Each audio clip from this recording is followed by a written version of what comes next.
আলহামদুলিল্লাহ রাব্বিল আলামিন ওয়াসসালাতু ওয়াসসালামু আলা আশরাফিল আমবিয়া ওয়া সাইয়্যিদুল মুরসালিন নবিয়িনা মুহাম্মদ ওয়া আলা আলিহি ওয়া আসহাবিহি আজমাইন।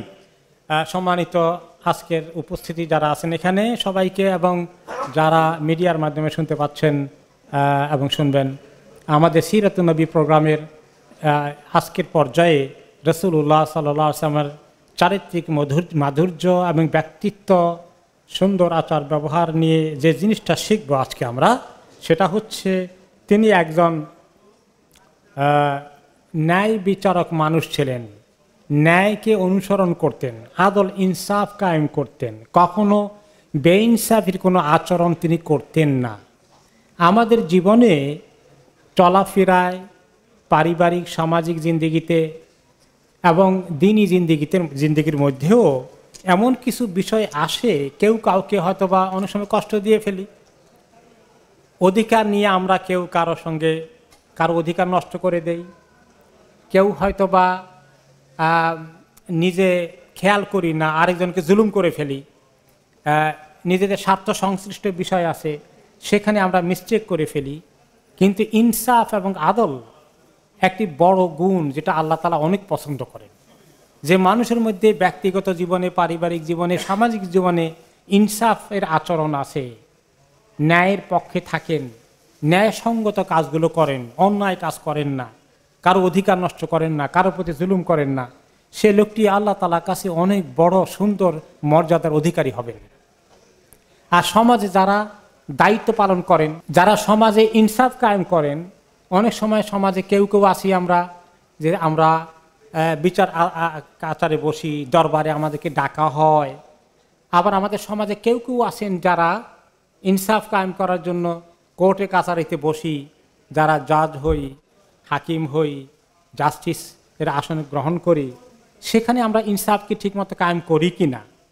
এটা শুধু বিচারকদের মধ্যে সীমাবদ্ধ নয়, সরকারি পর্যায়ে যারা দায়িত্ব পালন করে, জনগণের উপরে ইনসাফ কায়েম করা, সবার অধিকার ঠিকমতো আদায় করা, এগুলো সব অনেক মর্যাদার অধিকারী আল্লাহর কাছে। এগুলো অনেক বড় নেক আমল। শুধু ইনসাফ কায়েম করা অনেক বড় নেক আমল জান্নাতে যাওয়ার জন্য। একটু পরে হাদিস শুনবেন। আর ইনসাফের বিপরীত কাজটা আল্লাহ তাআলা খুবই ঘৃণা করেন। যারা বেইনসাফ করে, বিচারকের আসনে বসে, দরবারের আসনে বসে, অথবা কোনো শাসন পদ্ধতির কোনো জায়গায় কোনো অ্যাডমিনিস্ট্রেটিভ পজিশনে থাকেন, তাই সরকারি পর্যায়ে উচ্চপদস্থ কর্মকর্তা হন, সবচেয়ে বড়জন হন, মাঝখানে লেভেলে থাকেন, যে কোনো লেভেলে যার যতটুকু ক্ষমতা আছে, এইখানে তিনি আদল ইনসাফ করেন না এখানে বেইনসাফ করেন, এটার উপরে তার জান্নাত এবং জাহান্নাম নির্ভর করছে অনেক কিছু। সেটা আমাদের সামনে আসবে। আর আল্লাহ তাআলা চান পৃথিবীর মধ্যে যেন কোনো বেইনসাফ না থাকে, সবাই যেন ইনসাফ কায়েম করে। সব নবীদেরকে আল্লাহ তাআলা আল্লাহর ইবাদতের জন্য পাঠিয়েছেন আর ইনসাফ কায়েম করতে পাঠিয়েছেন। এই কথা আল্লাহ তাআলা সূরা আল হাদীদের 25 নম্বর আয়াতে আল্লাহ তাআলা নিজে বলেছেন। আউযু বিল্লাহি মিনাশ শাইতানির রাজীম। লাকাদ আরসালনা রুসুলানা বিল বায়্যিনাতি ওয়া আনজালনা মাআহুমুল কিতাবা ওয়াল মিজান লিয়াকুমান নাসু বিল কিসত। সূরা আল হাদীদের 25 নম্বর আয়াতে আল্লাহ তাআলা বলেন, আমি নিশ্চয়ই নবীদেরকে প্রেরণ করেছি, সমস্ত রসুলদেরকে পাঠিয়েছি এই ওয়াহির মধ্যে যে দলিল প্রমাণ আছে সেগুলো সহকারে। তাদেরকে আমি কিতাব দিয়েছি, তাদের সাথে কিতাব নাজিল করেছি, আর তাদের জন্য আমি মিজান নাজিল করেছি। মিজান অর্থ কি? স্কেল, পাল্লা, দাঁড়ি পাল্লা, ওজন ঠিক মতো দেওয়া। ওজন ঠিক মতো দেওয়া ইনসাফ। আপনি মাপতেছেন, কিছু কমিয়ে দিলে বেইনসাফ হলো, বেশি নিয়ে গেলে মাপার সময় আরেকজনের থেকে এটাও বেইনসাফ হয়ে গেল। যে আমি লোকদেরকে, এই মানুষকে, দুনিয়ার আল্লাহকে অনুসরণ করার জন্য কিতাব দিয়েছি, ওয়াহি। কোন নবীকে জাবুর দিয়েছেন, কোন নবীকে তাওরাত দিয়েছেন, কোন নবীকে ইনজিল দিয়েছেন, কোন নবীকে বিভিন্ন সহিফা দিয়েছেন, আর আমাদের আখিরি নবীকে তিনি কি দিয়েছেন? কোরআন দিয়েছেন। এই কিতাব দিয়েছেন যেন তারা দুটো কাজ করে, মানে এই দুটো জিনিস দিয়েছেন, একটা কিতাব আর একটা মিজান, ইনসাফের মানদণ্ড দিয়েছেন, ক্রাইটেরিয়া দিয়েছেন। কোথায় কি কাজ করলে ইনসাফ হয় সেটাকে পালন করতে, আর কোন কাজ করলে বেইনসাফ হয়, জুলুম হয়, সেটা থেকে দূরে থাকতে। সূরা আন-নাহলের মধ্যে আবার আল্লাহ তাআলা বলছেন 90 নম্বর আয়াতে সূরা আন-নাহল, ইন্নাল্লাহা ইয়া'মুরু বিল আদলি ওয়াল ইহসানি ওয়া ইতা'i যিল কুরবা ওয়ায়ানহা আনিল ফাহশাই ওয়াল মুনকারি ওয়াল বাগই ইয়াইদুকুম লাআল্লাকুম তাযাক্কারুন। যে নিশ্চয়ই আল্লাহ তাআলা তোমাদেরকে হুকুম দিচ্ছেন আদল কায়েম করতে, ইনসাফ কায়েম করতে। আদল অর্থ ইনসাফ, ন্যায় বিচার, ন্যায় নীতি। ওয়াল ইহসান, আর কোনো কাজ করলে সেই কাজটাকে সুন্দর করে করতে, যেন তেন তরিকায় কাজ না করতে। যে কোনো কাজ করতে হলে কেমন করতে হবে?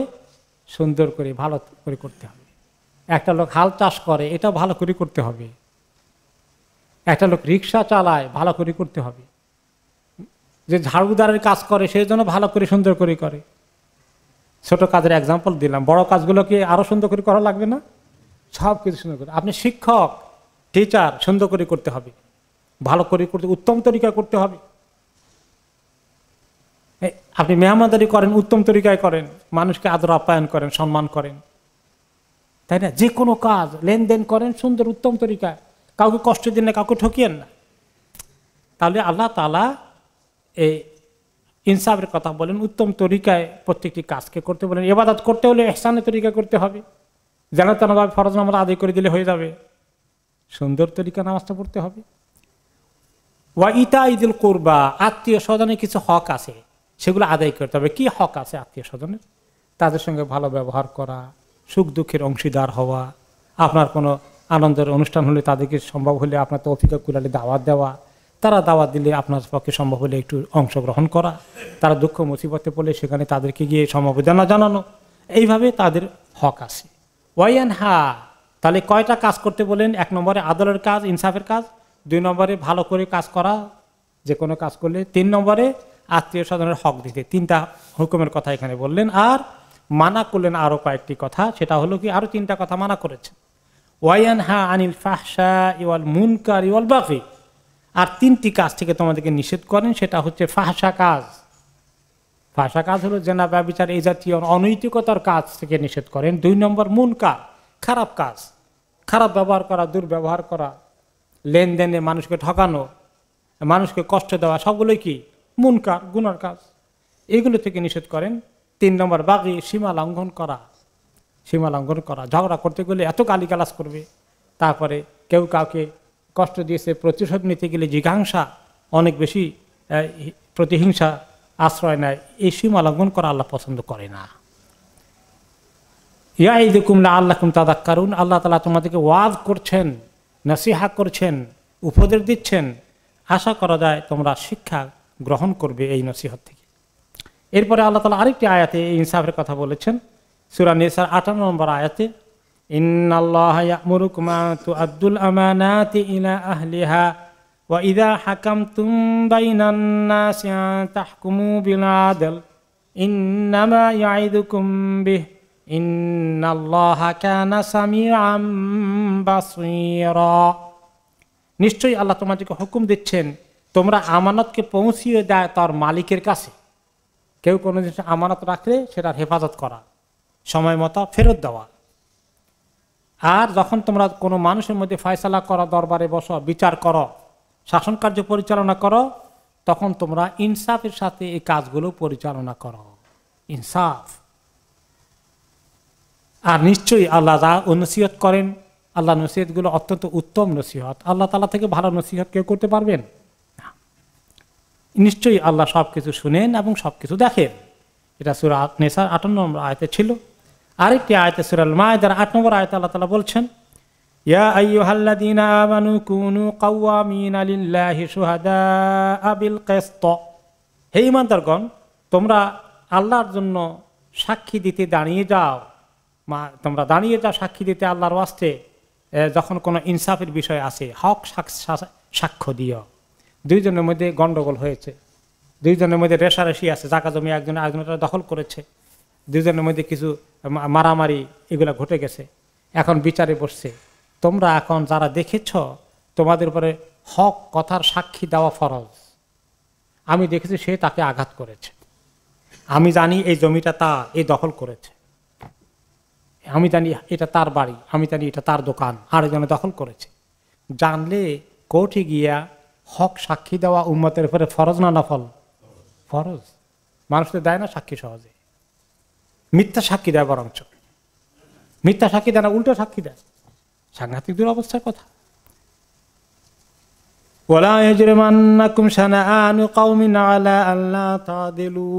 এমনকি যদি যে ব্যক্তি দুইজনের কেস গিয়েছে, একজন তোমার খুব বন্ধু, আরেকজন তোমার দুশ্মন, এখন তুমি সাক্ষী দিতে গিয়া বলে দুশ্মনের এবারে সুযোগ পেয়েছি, তার তো হক, তার হক নষ্ট করে দেওয়ার চান্স পেয়েছি, এখন তুমি উল্টা সাক্ষী দিচ্ছ তোমার দুশ্মনের দুশ্মনী উদ্ধার করতে। খবরদার, আল্লাহ তাআলা তোমাদেরকে সাবধান করছেন, তোমাদের কারো সঙ্গে কোনো দুশ্মনী ঘটে থাকলে, কেউ কারো থেকে কষ্ট পেয়ে থাকলে, এই কাজ যেন তোমাদেরকে ইনসাফ কায়েম করা থেকে সরিয়ে না নিয়ে আসে। সুযোগ মতো বেইনসাফের চান্সটা না নাও, খবরদার। ই'দিলু হুয়া আকরাবু লিত-তাকওয়া, সবসময় ইনসাফ কায়েম করো, এটা তোমার তাকওয়া অর্জনের জন্য অনেক নিকটবর্তী। যে ব্যক্তি বেশি করে ইনসাফ কায়েম করবে, বিচার সাক্ষী দেবে, হকের পক্ষে থাকবে, হকের ফয়সালা করবে, হকের দরবার করবে, আল্লাহ তাআলা তাকে তাকওয়া বেশি করে দেবেন। তাহলে বিচারকরা মুত্তাকি হতে পারবে, যারা শাসন কার্য পরিচালনা করার সঙ্গে জড়িত আছেন তারা মুত্তাকি হতে পারবেন যদি ইনসাফ কায়েম করেন। ইন্নাল্লাহা খাবীরুম বিমা তা'মালুন, নিশ্চয়ই যারা তোমরা যা কিছু করো এগুলো আল্লাহ তাআলা দেখেন।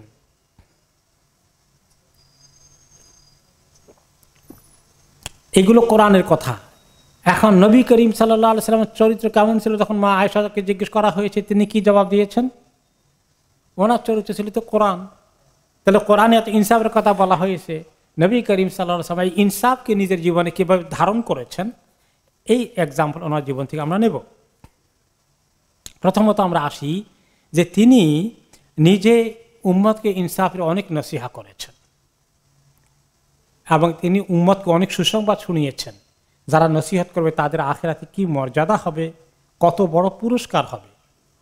হাদিসে তিনি কি বলেছেন? সাবআতুন ইয়াযিল্লুহুমুল্লাহ ফি যিল্লিহি ইয়াওমা লা যিল্লা ইল্লা যিল্লুহ, 7 ধরনের লোক আছে যাদেরকে আল্লাহ তাআলা হাসরের ময়দানে যেদিন তিনি বিচার করতে বসবেন, সূর্য মাথার উপরে কদ্দুর নিচে নামবে, 1 মাইল, এক বিগত না, হাদিস হলো 1 মাইল উপরে থাকবে, মাথার মগজ উতরাতে থাকবে, টকবক করবে গরমের কারণে। সেদিন আল্লাহ তাআলা তাদেরকে ছায়া দিবেন তার ছায়ার নিচে। হাসরের দিনে কোনো গাছপালা আছে ছায়া পাওয়ার জন্য? এই খালি হাসরের ময়দানে কোনো গাছপালা নেই। ছায়ার 2টি জায়গা আছে, একটা হলো মেইনটা যেটা, সেটা হচ্ছে বড় ছায়ার জায়গা আল্লাহ তাআলার আরশের নিচে। আল্লাহ তাআলা আরশ অনেক বড়, যারা কোয়ালিফাই হবেন সবার জায়গা হয়ে যাবে আরশের নিচে। আল্লাহ তাআলা আমাদেরকে তাদের অন্তর্ভুক্ত করুন। আবার অন্য হাদিসে আসছে যে যিল্লুর রাজুলি ইয়াউমাল কিয়ামা সাদাকাতুহু, কিয়ামতের দিন বান্দার জন্য তার সাদাকা তার ছায়া হয়ে যাবে। যত বেশি সাদাকা দান খয়রাত করেছে তত তার মাথার উপরে ছায়া হবে। তো 2 ছায়া পাবে সে, মাশাআল্লাহ।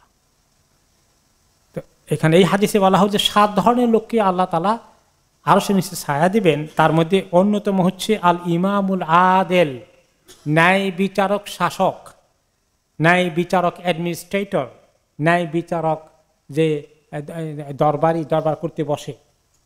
2 জনের মধ্যে, 2 গ্রুপের মধ্যে বিভিন্ন জায়গায় সমস্যা সৃষ্টি হয়েছে, সেখানে হক ফয়সালা দেয়, সেই ব্যক্তিকে আল্লাহ তাআলা এই শান দান করবেন যে তাকে তাআলা আরশের নিচে জায়গা দিবেন। যদি আরশের নিচে জায়গা দেন তো এই লোকে আল্লাহ কি জাহান্নামে ফেলবেন? আল্লাহ, তাহলে নেক বিচার করা কত বড় নেকির আমল। শাসকরা অতি সহজে জান্নাতে যেতে পারে, তাই না? কিন্তু শাসকরা যদি জালিম হয়ে যায় তখন উপায় আছে? এরপরে আসছে রাসূলুল্লাহ সাল্লাল্লাহু আলাইহি সাল্লাম বললেন আরেকটি পুরস্কারের কথা, যারা সমাজের মধ্যে ইনসাফ কায়েম করে, অন্যদের মধ্যে ফিতনা ফাসাদ সৃষ্টি হয়ে গেলে তার কাছে কেস আসলে সে যদি সাধ্য অনুযায়ী চেষ্টা করে তাদের মধ্যে ইনসাফ কায়েম করে, তাহলে তার জন্য তার অনেক বিচারের আসনে বসে, দরবারে বসে, এবং এই সুযোগ তার জীবনে আসে। তাহলে ইন্নাল মুকসিতিনা ইনদাল্লাহি আলা মানাবিরা মিন নূর আন ইয়ামিনির রহমান আযজা ওয়া জাল, যারা ইনসাফ কায়েম করে তাদের জন্য আল্লাহ তাআলা হাসরের ময়দানে তার আরশের ডান পাশে মিম্বারে নূর বানিয়ে রাখবেন, নূরের মিম্বার বানিয়ে রাখবেন বসার জন্যে। বসতে পারবে, মিম্বারটা তৈরি আছে নূর দিয়ে, আর সেখানে বসার ব্যবস্থা আছে, তাদেরকে সবাইকে সেখানে বসাবেন। শানদার মাহফিলে বসে আছে, সবাই এই ইয়া নাফসি করছে, তারা যদি সেখানে বসে তাহলে তাদের জন্য সুসংবাদ আছে না দুঃসংবাদ আছে? কত বড় সুসংবাদ!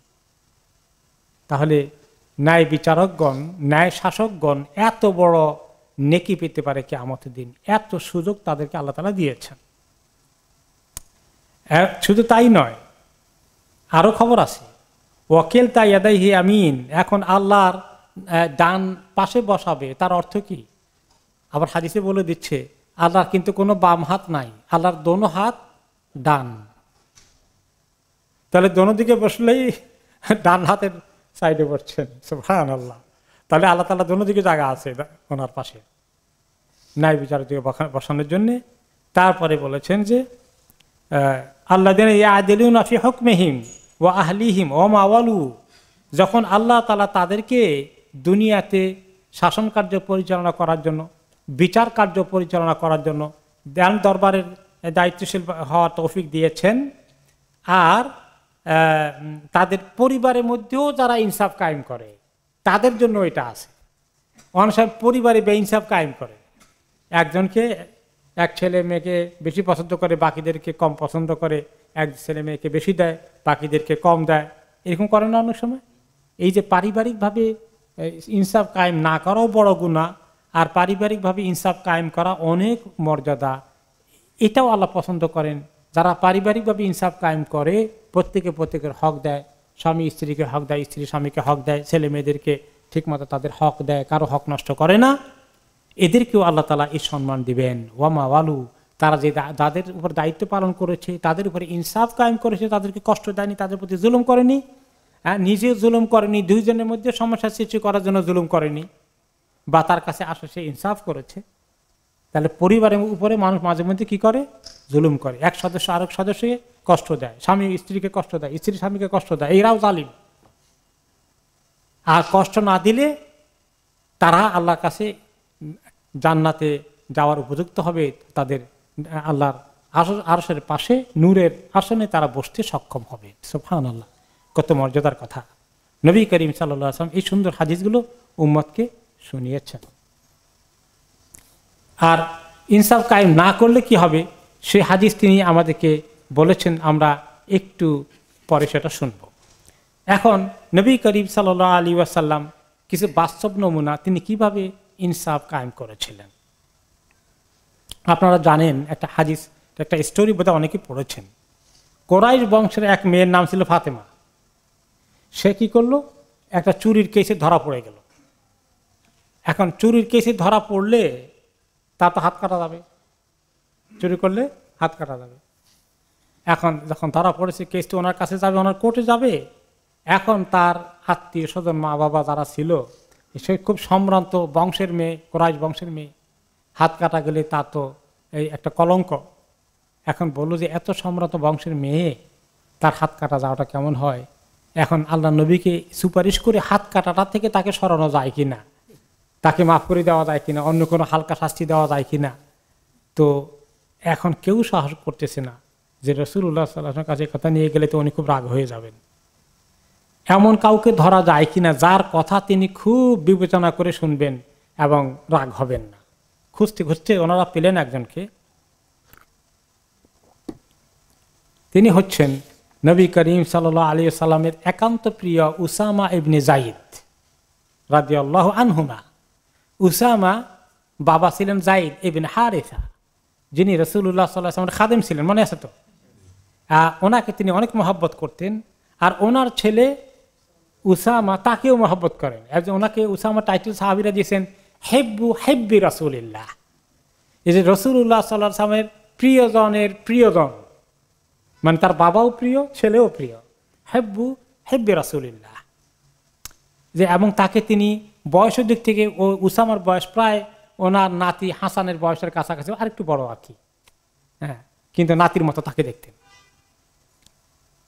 তো যে ওই উসামা কিছু বললে আল্লাহ নবী ফেলবেন না। তারা উসামার কাছে আসলো, তুমি একটু বলবা রাসূলুল্লাহ সাল্লাল্লাহু আলাইহি ওয়াসাল্লামকে যে এটা তো ফাতেমা কুরাইশ বংশের মেয়ে, তাকে একটু যেন উনি হাত কাটা থেকে অব্যাহতি দিয়ে দেন, অন্য কোনো জরিমানা টরিমানা করে কিছু একটা দিয়ে যদি ছেড়ে দেওয়া যায় ভালো হয়। তো উসামাকে পাঠালেন। উসামা রাদিয়াল্লাহু আনহু আসলেন। আর শোনার পরে রাসূলুল্লাহ সাল্লাল্লাহু আলাইহি ওয়াসাল্লাম তাকে বললেন, আতাশফাউ ফি হাদ্দি মিন হুদুদিল্লাহ, আল্লাহ তাআলার বিধান আইন কানুন এই বিষয়ে তুমি আসছো সুপারিশ করতে, আমি যেন না করি, এই কাজ করতে আসছো তুমি? তিনি মানে অনেক কষ্ট পেলেন যে উসামা কেন আসলো আর তাকে কেন পাঠানো হলো। উসামা রাদিয়াল্লাহু আনহু তখন বালিগ হয়েছেন, বুঝেন, একটু বড় হয়েছেন। তিনি বললেন, ইস্তাগফিরলি ইয়া রাসূলুল্লাহ, আল্লাহ রাসূল আমার জন্য আল্লাহর কাছে ইস্তেগফার করেন, আমি অন্যায় করে ফেলেছি, এটা আমার ঠিক হয়নি, এবার সবাই যেভাবে ধরেছে আমাকে, আমি তো খেয়াল করি নাই যে এটা অন্যায় কাজ, আপনি আমাকে আল্লাহর কাছে দোয়া করেন, আল্লাহ যেন আমাকে গুনার জন্য মাফ করে দেয়। তারপরে বোধহয় এশার নামাজের সময় হয়ে গিয়েছিল, তখন নবী করিম সাল্লাল্লাহু আলাইহি ওয়াসাল্লাম এশা পড়ে ছোট্ট খুতবা দিলেন। তাতাবা সন্ধ্যার দিকে একটু খুতবা দিয়ে সাহাবীরা যারা ছিলেন আল্লাহ এবং আল্লাহর প্রতি প্রশংসা করে তিনি যেভাবে খুতবা শুরু করেন, বললেন, আম্মা বাদ, অতঃপর আইয়ুহান নাস, হে লোকেরা শোনো, ইন্নামা আহলাকাল্লাযিনা মিন ক্বাবলিকুম, তোমাদের পূর্বের লোকগুলোর উপর আল্লাহ গজব কেন নাজিল করেছিলেন, কেন তাদের উপরে এরকম আল্লাহর লানত এসেছিল? তারা কি করতে জানো? আন্নাহুম কানু ইদা সারাকা ফীহিমুশ শরীফ তারাকুহু, খুব ভদ্র পরিবারের, নাম করা পরিবারের, সম্ভ্রান্ত পরিবারের কেউ যদি চুরি দরাই করে তাদেরকে শাস্তি না দিয়ে ছেড়ে দিত, হয়তো কিছু জরিমানা আদায় করে ছেড়ে দিত। এরকম এই শরীয়তে যেরকম আইন আছে হাত কাটার, ওই শরীয়তেও তাই ছিল, এরকম কোনো শাস্তি। ওয়াইদা সারাকা ফীহিমুদ দাঈফু আকামু আলাইহিল হাদ, আর যদি সমাজের একটু দুর্বল পর্যায়ের গরিব গোরাবা এই জাতীয় কোনো পরিবারের সদস্য চুরিতে ধরা পড়তো, তাহলে ঠিকই তার হাত কাটার বিধান কার্যকরী করত।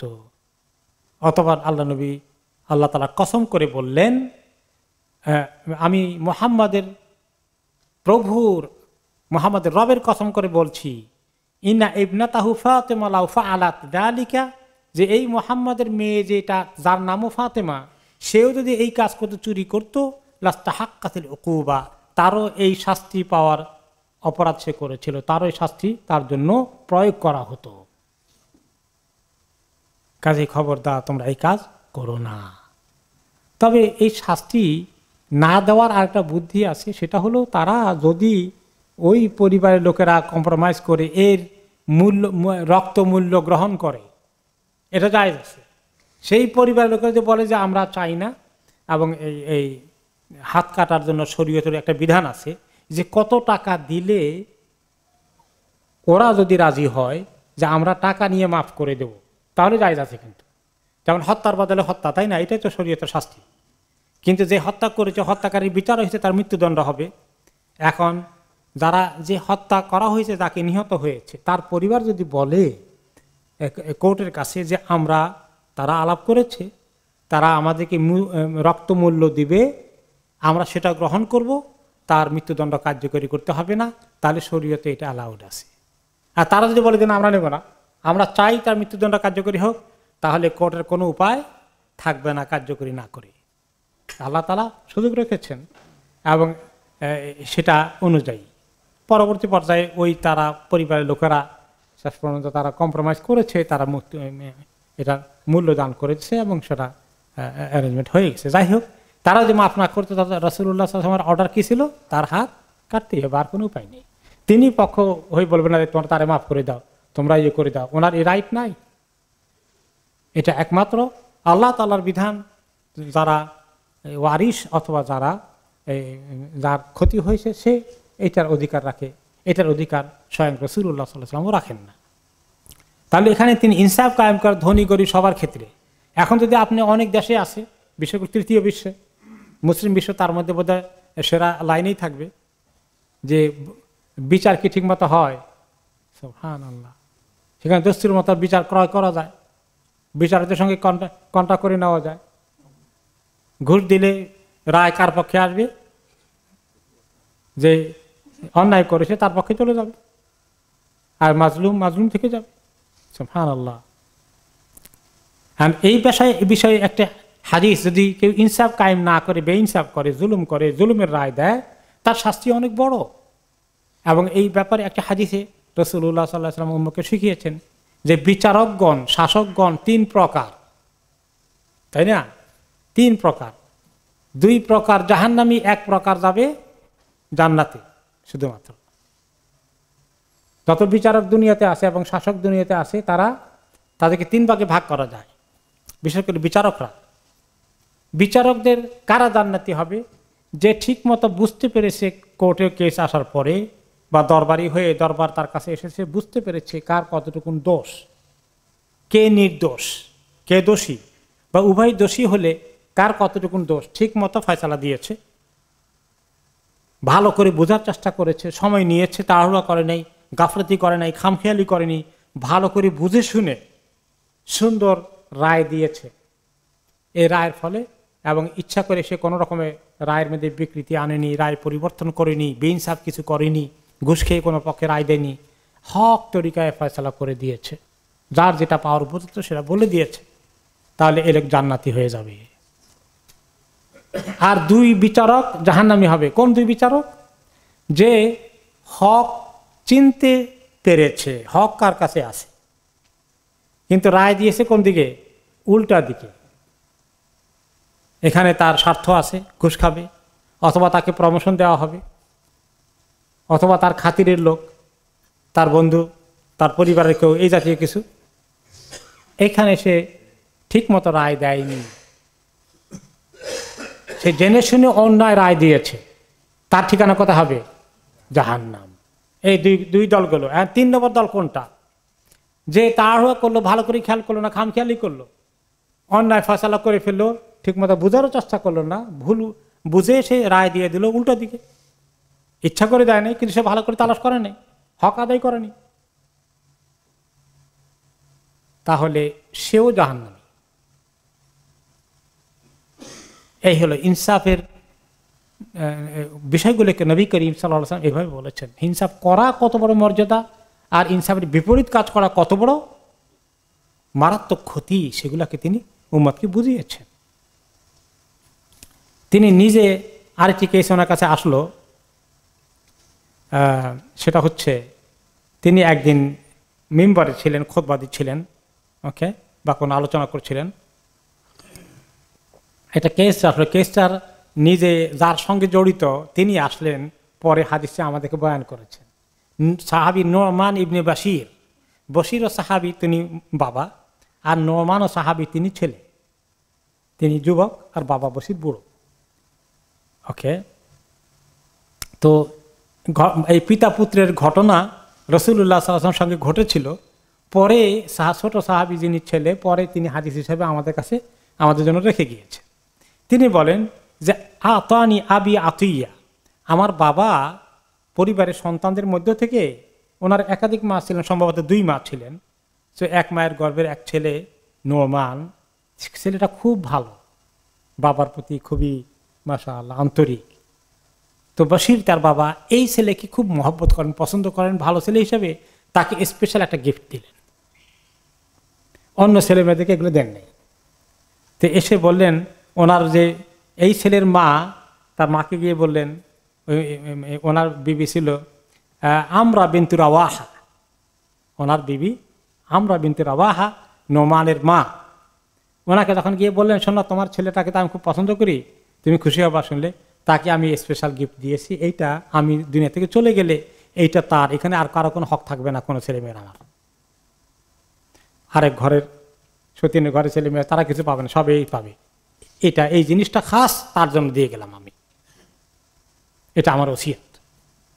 এখন মহিলা বলেন, লা আরদা হাত্তা তুশহিদা রাসূলুল্লাহ, কারণ আপনি মুখে বললে হবে না, ভালো কথা, খুশি হয়েছি, কিন্তু আপনি এটা যে দিচ্ছেন আমাকে একটু কনফার্ম করার জন্য, মজবুত করার জন্য রাসূলুল্লাহ সাল্লাল্লাহু আলাইহি ওয়াসাল্লামকে সাক্ষী বানাই আসেন, তাতে আপনি চলে গেলে যেন কোনো গন্ডগোল না হয়।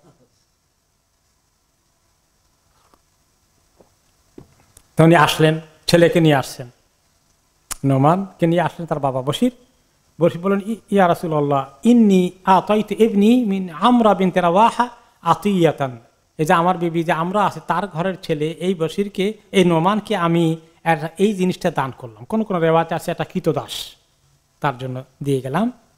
এখন তাকে বলছি যে এটা সে পাবে, এটা আমি ওসিয়ত করে গেলাম। সে বলে যে না, এমনি হবে না, উসে দেখা ইয়া রাসূলুল্লাহ, আমি আপনাকে সাক্ষী বানিয়ে যেন যাই, সে বলছে আপনি একটু সাক্ষী হবেন। তো তিনি বললেন তাকে রক্ষা করে,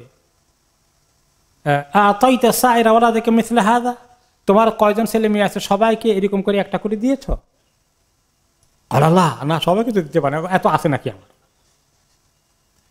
তারপরে তিনি বললেন ফাত্তাকুল্লাহ ওয়া আদিলু বাইনা আওলাদিকুম, তাহলে আল্লাহকে ভয় করো আর তোমাদের সন্তানদের মধ্যে ইনসাফ কায়েম করো।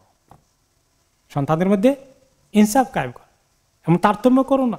একজনকে দিবার সময় বাকিরা বঞ্চিত হয়ে যাবে, তাদের হক নষ্ট করছো। খবরদার, অন্য রিওয়ায়াতে আসে তুমি এই অন্যায় কাজ করে আবার তার সাক্ষী আমাকে বানাতে আসছো। এমন করে তিনি সাংঘাতিকভাবে তাকে তিনি দৃষ্টি আকর্ষণ করলেন যে আমাকে জুলুমের কাজে, অন্যায়ের কাজে তুমি সাক্ষী বানাতে আসছো, আমি এই কাজে কখনো সাক্ষী হব না। তারপর সাহাবী বুঝতে পেরেছেন, তিনি ওনার এটা কারেকশন করেছেন, ওনার বিবিকে বুঝিয়েছেন যে না, এটা করা ঠিক হবে না এভাবে। কিন্তু আমাদের সমাজে আপনি দেখবেন এই নবীর উম্মতদের মধ্যে এরকম বেইনসাফ আছে কিনা। কত মা বাবা চলে গেল, এক ছেলেকে দিয়ে যায়, বাকি ছেলেদেরকে বঞ্চিত করে, এক মেয়েকে দিয়ে যায়, বাকিদেরকে বঞ্চিত করে, শুধু ছেলেদেরকে দিয়ে যায়, আবার মেয়েদেরকে পুরো বঞ্চিত করে, একদম রেজিস্ট্রি করে দিয়ে যায়। কত এরকম আছে আমাদের সমাজে। আমার বাড়ির কাছে লোকজনকে আমি দেখেছি, এখন চলে গেছেন আখিরাতে, কি যে ফেস করছেন। হ্যাঁ, যে এর বাবা এই কাজ করলেন, তার ছেলেও দুনিয়া থেকে চলে গেল, আমার অত্যন্ত পরিচিত। তো বাবাকে তো বলতে পারি নাই, ছেলেকেও বলতে পারি না, দুনিয়া থেকে চলে গেছে। তখন ছেলের পরিবারকে বললাম যে আপনাদের দাদা বা আপনাদের বাবা তো এই অন্যায় কাজ করে গেছেন, মেয়েদেরকে বঞ্চিত করে, এক ছেলে আর সবগুলো বোন ছিল, বোনগুলো কি সামান্য কিছু লামসাম দিয়া, হিসাব নিকাশ নাই, এই একটুখানি দিয়া ফিনিশ, যাও তোমরা সবাই সাইন করে দাও। আমি ছেলের নামে সব সাইন করে দিয়ে দিছি। কি করবে বেচারীরা, আর কি প্রতিবাদ করবে? তারা মরে গেছে দুইজনেই। এখন যে বাবা দিয়ে গেছেন, যে ছেলের কাছে, ছেলেও মরে গেছেন, বাবাও মরে গেছেন।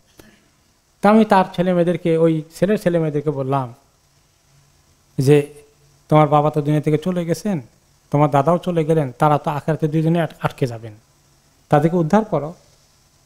তারা চেষ্টা করলেন, কিন্তু ওদের মা, যিনি ছেলের ওয়াইফ, তিনি বলেন না, আমার ওগুলো তো দেওয়া হয়ে গেছে, উনি তো কিছু দিয়ে দিছেন, এই কিছু দিছেন আর কি, এতটুকু।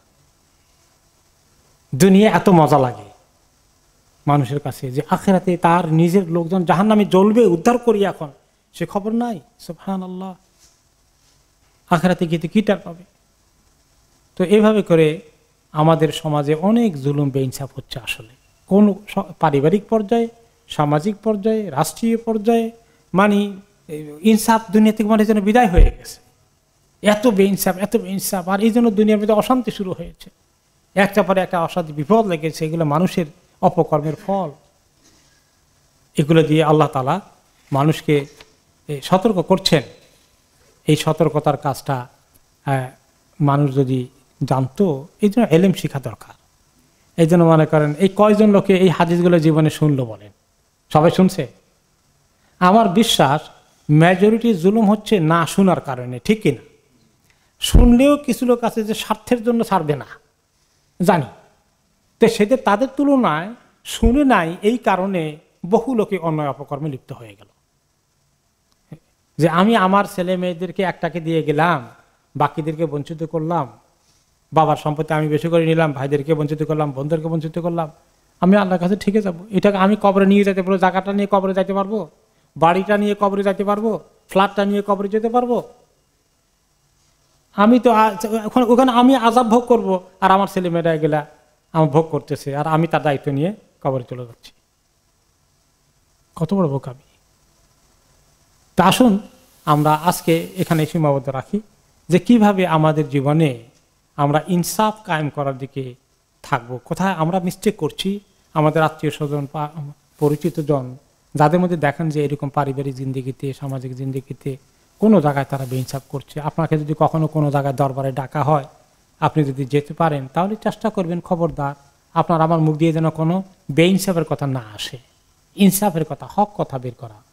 তাই মানলে মানলো, না মানলে নেই, তাই না?